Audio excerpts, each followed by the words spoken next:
Hello everybody, what's up everybody? This gonna be my review for Mickey's Mickey's malt liquor. Maybe I should do it live. There you go, Mickey's malt liquor, 24-ounce can. The history of this beer, it started in Evansville, Indiana, as Sterling. I think it was part of Sterling. Yeah, Sterling Breweries in 1962. I know they've had a couple of owners in the past, and then eventually they got bought by Pabst Blue Ribbon. And then in 1999, Pabst Blue Ribbon sold it to Mitter. So it's been owned since 1999 to Mitter. So it's been over. Oh, the history now it's like over 28 years now. Because if it was 1999, that was yeah, well, yeah, long time ago. 25, yeah, 25 years ago almost. Yeah, 25 years ago. So it's been made by Mitter Brewing Company since 25 years.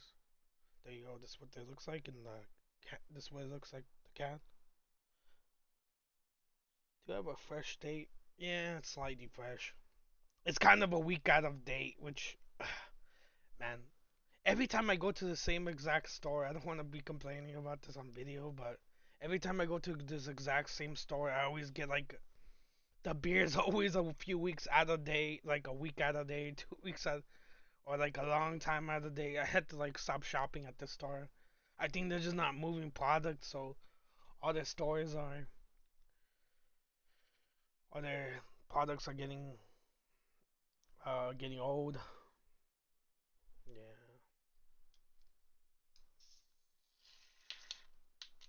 Let me pour it.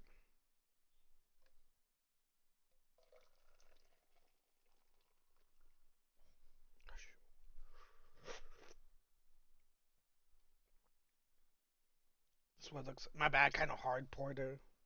It was very foamy because I got shaken up because I bought it in the store like in less than an hour ago, so it got shaken up while I was walking. Let me see my volume. My volume should be okay. I don't think there's been times in the past where my volume is super low. I don't know why it gets super low.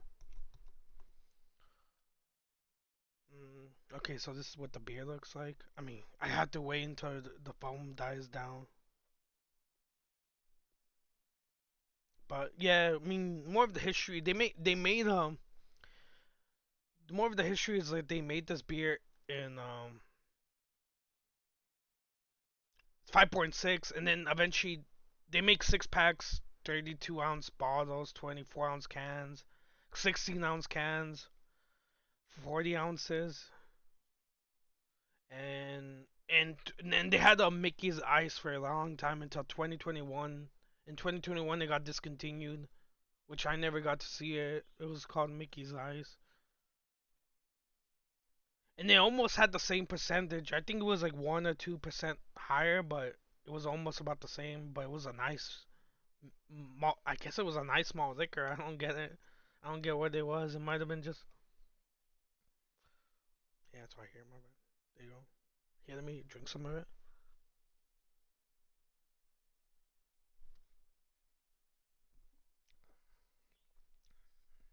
Yeah, sweet, malty. This is very like I could smell like the yeast and the hops or whatever type of malt they use. It's very like overpowering.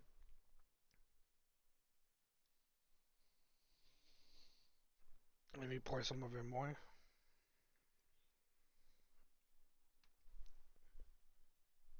That's what it looks like. My bad, it's super foamy, so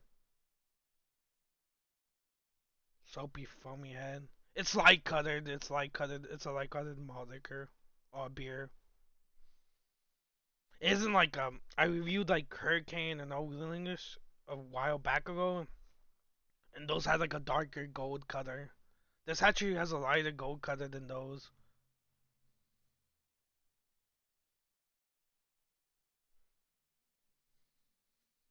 Yeah, not too. Oh shoot, oh, shoot, damn it!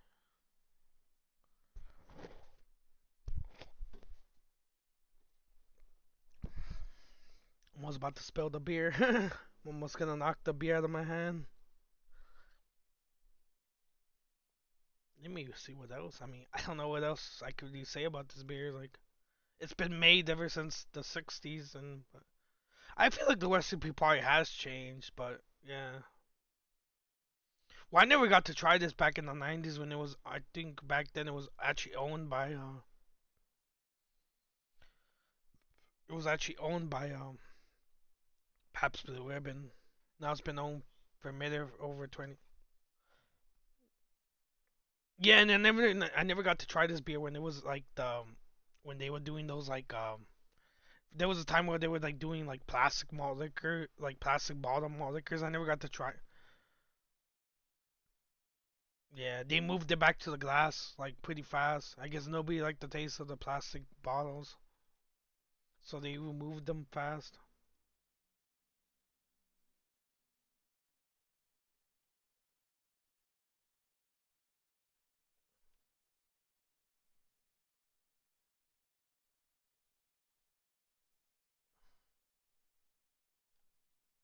Sorry, this like video's going on too much. I'm gonna just give it from all like I'm gonna give it like an 87, 87. It's up there. It's one of the better ones. I feel like the Old English we get here is very too strong. It's just way too strong of a beer. Because I live on the West Coast and Old English is too strong. Yeah, Steel Reserve. We can only get a few malt liquors. We can get Steel Reserve, Old English, Hurricane High Gravity, King Cobra. We can't get the rest of them. Like I know there's like Ice House Edge, all the Mosin products. We can't get the Mosin, and all of the Bat stuff we can't get. So I've never been able to try like any of the Mosin Triple Export or like Triple X, like whatever all those cans are. Or the Camo line. I never. Well, luckily I've never tried the Camo line because it's not available where I live. But I know in the United States people have tried the Camo beers, but I have never. Or like the beer, like there's a beer Earthquake High Gravity. They sold it like no, like maybe like a 20-minute drive from here, but then yeah, they don't sell it no more. So it's just. Well, I'm gonna give this malt. Yeah, they don't sell it around here, so I'm gonna give it like an 87 out of 100. Like pretty good for a malt liquor. So cheers, everybody. I'm gonna end the review. I don't want to this review. I'm gonna just drink a little bit more. Good lacing.